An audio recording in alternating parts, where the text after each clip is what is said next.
If you're over 50 and your curls are changing, there's 5 things you need to know. I'm telling you all about them in this week's video. Are you ready? Let's do this.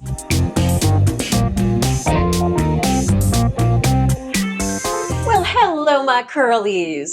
Erica here, your curl dresser, and we're going over 5 things to know about curly hair after 50. If what you're buying isn't working for you, slow your roll. You need to stop buying products willy-nilly. You need to stop and research what types of products are best for your curl type. And now I'm not talking your curl type 20 years ago. I'm talking your curl type now, because it's different. Does it suck? Hell yeah, it sucks, my girls and guys. When our curls start changing and we start seeing things differently, if you are trying new products, it's going to take at least 2 or 3 weeks for you to get a handle on them. I mean, you don't know how much or how little to use, so you have to play. If after a few weeks of playing, you still can't get a handle on the products, you're probably using the wrong products. You're buying things for your curls 20, 30, or 40 years ago. It's hard to break the habit. I am guilty of it. Now, if it's too overwhelming to figure out what products to use, because, I mean, let's face it, there is so much out there now that it's overwhelming. Even for a curl dresser, it's overwhelming. So when in doubt, that is when you book a consultation with me, and we go over the products you're using, what your curls are like, and let's figure out if you're using wrong products. Maybe you're using them in the wrong order, and maybe you're still using too little or too much. But that's my job, to help you figure it out and to be able to style your curls with the right products so that you get good results. As our curls thin, as we mature, we need to change the length of our curls. If our hair gets long and our hair is thinning, it starts to get very straggly and thin down at the bottom, and you can see right through it to what you're wearing. Nobody wants to have thin, straggly curls. You want your curls to look full and voluminous and happy. By shortening the length, you help to fill in that perimeter and make it look thicker, because you don't have those straggly pieces hanging down. Then once you bring that length up, you can get some really nice layers put in to give you the volume.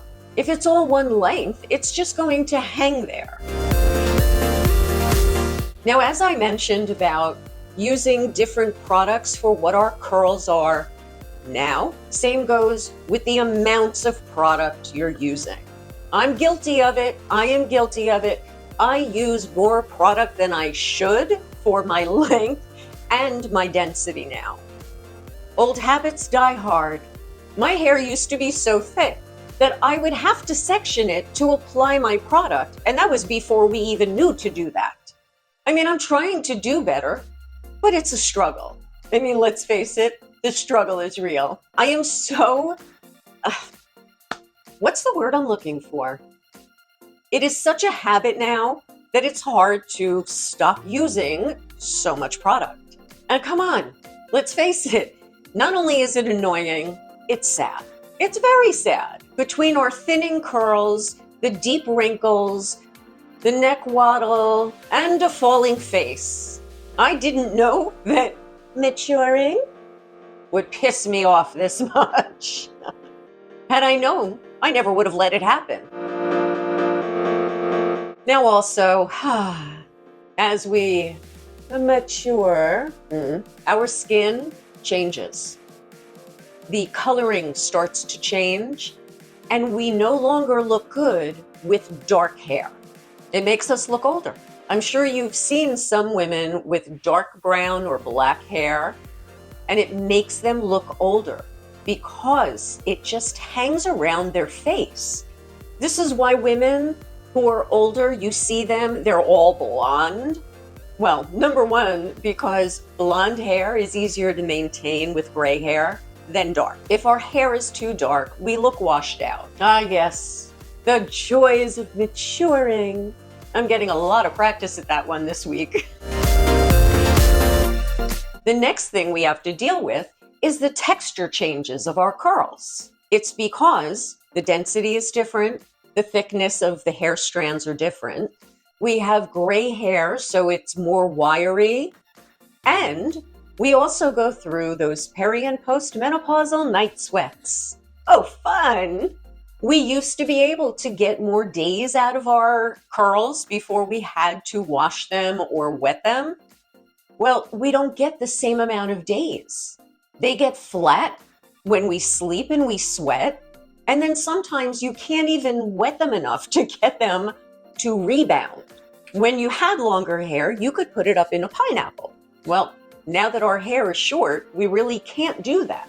And of course, all of these content creators tell you to wear the nighttime satin hair bonnet. But if you are peri and postmenopausal and you get night sweats, that bonnet is going to piss you off. It's going to make you hotter faster. As it is, I turn my air conditioner on sometimes in the middle of the night. It's winter here. I mean, let's face it. Are we lucky? Yes, we are lucky. We still have hair. We're still walking this earth. But the changes are so frustrating sometimes. You want to scream. I know I do. But let's face it, the alternative, it's much worse. We deal with the thinning curls. We deal with the texture changes. We try to use lighter products to give us volume. And we try to learn ways to help our curls curl and not look so thin. If you like my content and you think I'm entertaining, give the video a thumbs up and please subscribe. It's free to subscribe. It doesn't cost you anything. Click the subscribe button and then click the bell icon that says all. That means you'll get notified every time a new video posts. If you know anyone who could use any of this information, please share my video with them. All of that will help further my channel and get me closer to 2,000 subscribers. I'm less than 300 away. For my next video, we are actually going to have a product review. So until next week, my girlies, cheers and ciao for now.